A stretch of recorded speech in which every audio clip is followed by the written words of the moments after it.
Jakov Dulcich was a Croatian immigrant in his 80s who owned Dulcich Farms, a producer of table grapes in California known as Pretty Lady grapes.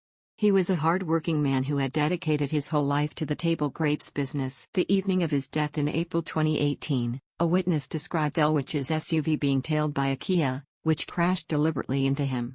One man got out and shot Dulcich through the window. Dulcich's car continued down the road but crashed into the witness.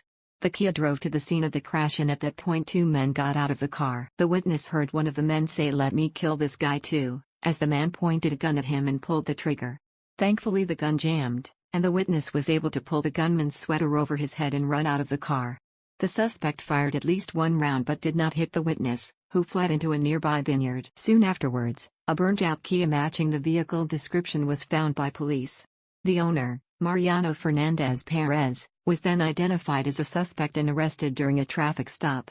He was already known to police as a local gang member at the time and lived close to where the murder occurred. The case seemed very straightforward at this point, though a motive was unable to be determined. Perez vehemently denied involvement in the murder, and while the witness initially did pick him out of a lineup, later took it back and said he was not the murderer. Perez was eventually released, the jury voting 11-1 in favor of his innocence, due to a lack of motive and evidence.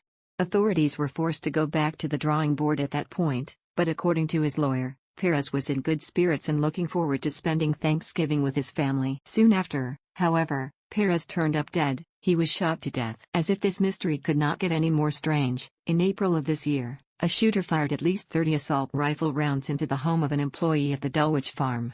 It was the third such attack on Rodolfo Elizalde, a former supervisor and currently a contractor for the company. So, who, or what, is behind all these killings?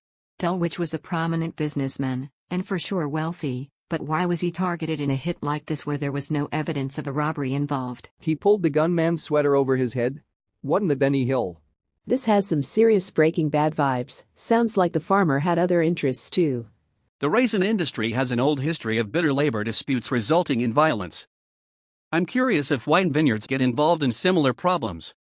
Just a hunch, but the proximity to Mexico and the similarities to violence that has spilled over the border since the 80s and 90s makes me think this may have something to do with the cartels. It's likely this man just got caught up in something he wasn't supposed to know about, or made what he thought was a benign deal with the wrong people, and things turned sour. Perez may have actually been the killer, and when the cartel found out he had been taken into custody, silenced him before he could say anything at all. When did he immigrate? It's entirely possible someone settled a grudge from the Balkan War. That was a spectacularly vicious conflict that got all kinds of personal. So, what's your theory on what happened? Post it in the comments below. Thank you for listening. You can find the original post in r/unresolved mysteries through the link in the description box below. I like being able to listen to posts when I'm busy doing something else and can't read them. So I made this video for anyone who wants to listen to their Reddit posts. If you enjoyed this video, please like it and don't forget to hit the subscribe button below to get more puzzling mysteries.